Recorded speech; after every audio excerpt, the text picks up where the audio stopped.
You guys, we are basically in an economic decline. You can still look good throughout this entire period, and I will teach you how.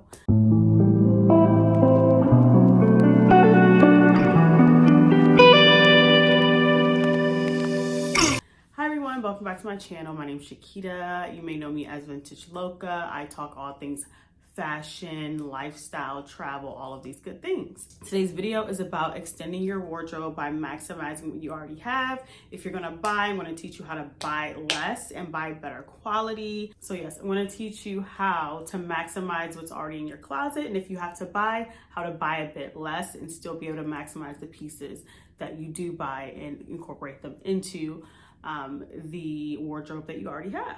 So let's get into it. Number one, the key to dressing well is buying the essentials. If you're gonna buy, at least buy the essentials. You probably have a lot of them already. For example, I did a video with winter boots. I always recommend, if you are buying boots, to have suede, one in leather, and have a textured boot that's maybe something crazy or really cool color or something like that, because you can mix and match these in your wardrobe. Another good example for the winter time right now, for example, is buying maybe 2 to 3 really good cardigans. So having a nice like basic cardigan collection.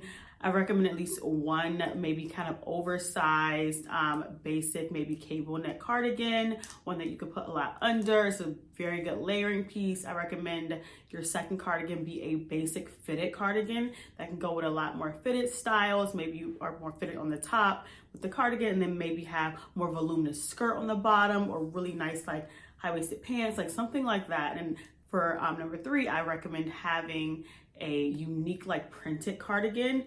For example, I'll put an example somewhere here. I have a cardigan from Urban Revivo. It's so cool. Like, it has piping on these sleeves that kind of give this like wave effect. So I can like layer a bunch of things with that cardigan and get a lot of different looks out of it by mixing and matching cardigans. So definitely stock up on the essentials. Just have a few that you can rotate out. So maybe 3 good boot styles, 3 good cardigans. I would say, for me personally, I love a good like pleated skirt. So pleated skirts can go with so many different things. You can transition them into the summer, but also you can wear them in the winter with tights. And that kind of leads me into number 2, which is layer, layer, and layer. Layering can change an entire like look.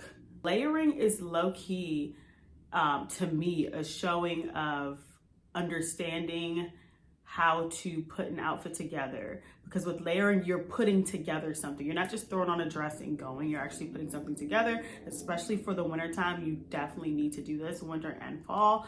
You can get a lot of wear out of what you actually have. So for example, with layering, layering pieces are used for versatility. So I am not really into athleisure, but I did buy 2 really nice, like, nicely designed sweatshirts from Yellow the Label, and they kind of have an oversized fit, which I really like. So if I want to wear it in the house and lounge around, it's really cute to do that. But also what I've been doing is I've been putting them over these really nice pleated like tennis skirts with tights, boots, and it's an entire look. So definitely do that. Again, pleated skirts are a really good way to layer. Bubble dresses as well. I have this really cute bubble dress from Opali that I'll put up here somewhere. I wore the dress by itself in the summer with like some slingbacks, but for the winter and fall, I layered a turtleneck over it along with a really cute cardigan, an entire look. So bubble dresses can be worn as skirts. I wear a lot of my dresses as skirts during the winter and fall season. So definitely take advantage of the summer styles you have, because you can 100% repurpose it in the colder months. Number 3, leverage what you already have in your closet. So if you aren't ready to buy or you don't have time to invest, I would definitely say leverage what you have. So if that means, for example, for me, right now I'm like a medium, leaning more towards a medium, but I do plan on working out a lot to get back to a small. I do have, so my closet's kind of half and half, small and medium. Once I get back to a small, I will be taking my clothes to the tailor. So instead of buying all new clothes when I lose weight, I'm going to a tailor to get them to tailor to what my current size will be. So I definitely recommend finding a really good tailor in your city. I also recommend just kind of like repurposing what you have by switching things out. So for example, if you have an old blazer that's like one of your faves, but you haven't really reached for it in a few seasons because maybe you're getting bored with it, I would definitely recommend like changing it up by switching out the buttons. So a lot of these blazers come with like very basic buttons that match the color of the blazer. So for example, if you have a navy blazer, switch those buttons out. You can find some really cool buttons on like eBay and different websites, like really nice oversized ones. I saw some really cool buttons the other day that were like quartz crystals. Like, switch them out. It will change the entire aesthetic, the entire vibe of the garment. So highly recommend doing something like that.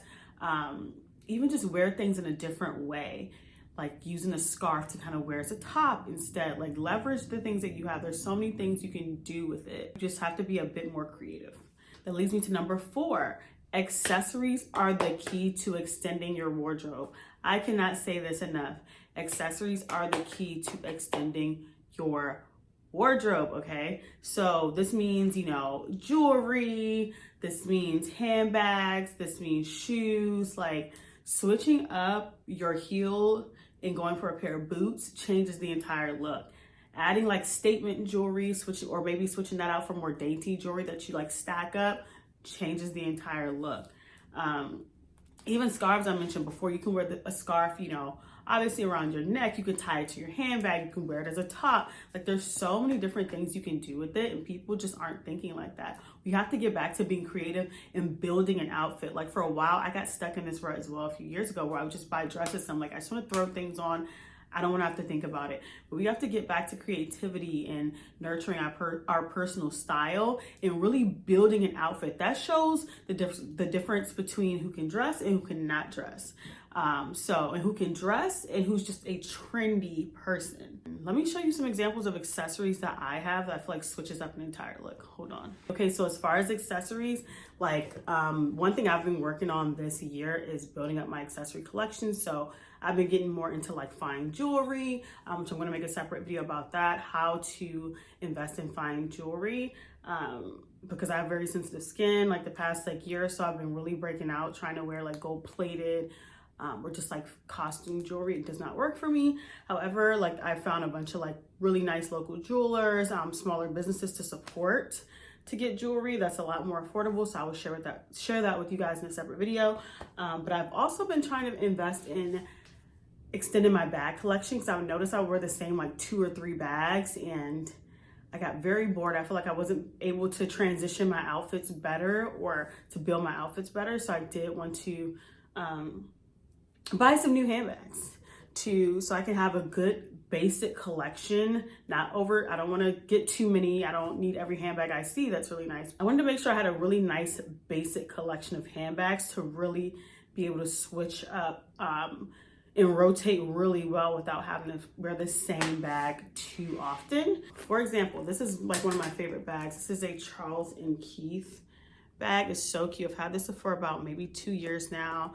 I love the texture. I do recommend having, you know, a few different textures in your bag collection. I love the little feet. And then it gives 2 different looks, honestly, when I wear it as a crossbody with the chain versus when I wear it alone and I just carry it by the handle. It's like a basic handbag. It gives 2 completely different vibes. So I recommend having a basic black handbag. If you like gold, I love gold hardware. So I love like gold finishes on my bags, but yeah, definitely recommend a basic black bag. Then I have one other black bag. I have this nice YSL one. I like this one because I can put the chain inside and wear it more as a clutch. So this is for more formal events. I'll wear this, but even if I wore this with the dress I have on now, which I usually wouldn't, it would just dress up the outfit a lot more versus if I wore this dress with a more casual bag, which I can get away with as well. But again, the accessories help change the look. I have this bag here. This is by a brand called Zorna. I love this like color. It also has a crossbody as well. I don't know where it is. I took it off, but it was so cute. I actually kind of love this like color, taupe color with this pink. I feel like it looks really cute, but again, it makes the outfit a bit different when you switch it up. Like, I can wear like some really cute heels or even some like really nice booties, and it just gives a different vibe. And then I have this bag. This is actually from my brand, Fibs and Fables. I'll leave the link below. I love beaded bags. They give a whole different vibe. I love the texture as well, which is really nice. I tend to wear these more in the summer and spring, so I feel like it gives like dainty vibes. But again, the pink here kind of matches my dress. So again, a whole different look to this dress just by switching the bag. And then last but not least, another bag I invested in this year. Mind you, all these bags I didn't invest in this year, only these two are like the newest. Here's another bag. It's from a brand called NDG Paris. Again, I got it in a nice cream color, which is very basic, but I love the detailing of this like paisley print or bandana print, whichever you want to call it. It's super cute. Got this on sale. I actually got both of these during Black Friday sales, which moves me into number 5. So number 5 is leverage the sales. I cannot stress this enough. If you're gonna buy, leverage the sales, okay? So do not pay full price for anything. I already knew in October the things I wanted to get. I had these 2 bags on my list for a good like 3+ months, and I knew I missed the July 4th sales because I wasn't really interested in buying at that time, but I was like Black Friday. Actually, November in general, I knew because Black Friday sales start earlier each year. So beginning of November, you should already have your list together of what you want to get. So as soon as the sales hit, you're strategic and you got it. If not Black Friday and you still missed it, we're coming up on Christmas sales, New Year's Day sales. That is your time to get it. Otherwise, do not buy. Like, definitely make a list of all notable holidays in whatever country you live in. So after this, the next notable holiday where you'll probably be able to get a decent sale is President's Day, which is February 2025. So take advantage of that. Or after that, I would say the next biggest one is probably 4th of July. So there's good times throughout the year to try to get really good items. So the best thing for that is preparation. So if you do need to buy a few basics that will extend your wardrobe, highly recommend preparing for the sales. The more prepared you are, the better. Last but not least, number 6, shop secondhand. I cannot stress this enough. There are platforms like Depop, there are platforms like Poshmark, even eBay, where you can find a lot of the items and things that you're looking for that you can purchase secondhand in perfect condition or near perfect condition. You know, some things that are even unworn. One thing that people forget is a lot of these influencers, they will wear something once or twice, take pictures in it, and then they're ready to rotate it out for something new. They have to stay up on the next best thing. So a lot of them will put their stuff on Poshmark and Depop, but also a lot of them are gifted a lot of things. Definitely recommend checking those platforms out because some of these influencers never even wear the stuff. They'll post it on Instagram, like lay it out, post on Instagram, and then get rid of it because they literally don't need it. And you can find it for a lot cheaper than you find it in the stores, for sure. Also, people that, you know, buy a lot of stuff during the sales and they can't return it or buy things that are final sale and they're stuck with it, so they're ready to get rid of it. So I highly recommend, especially on Poshmark, they actually have a camera tool now, so you can upload a picture of whatever the item is and it will find that item on their platform or find items that look like it. I also recommend if you really like something, save the photo of it, go on Google, reverse image search the photo. It will show you every retailer that sells that particular item. You can see which one has it on sale, but also sometimes it'll show you if that item is being sold on Poshmark or eBay. So definitely check that out. You don't need to shop 24/7. I think overconsumption is clearly a huge problem when it comes to personal style, also global warming and environmental impact of overconsumption. Like, we don't need to be doing $500 Shein hauls. Like, that's ridiculous. I'm sure there's so many things in your closet that already work for you. Figure out, get a color analysis, see what colors work best for you. That's another good way to know how to shop. You know, try things on. If you have to go in store and have a sales associate like kind of tell you like what silhouettes look best on you and tell you what works best for your body shape, definitely do that. Just figure out what you like on you and kind of work with that as a starting point. You don't need everything. Every trend isn't for everybody. So I just hope that, you know, I think we can all get through this and be able to still look wonderful without having to continuously buy the next best thing. You probably have so many gems in your closet that you are underutilizing. So I hope this video was helpful and I will see you guys in my next video.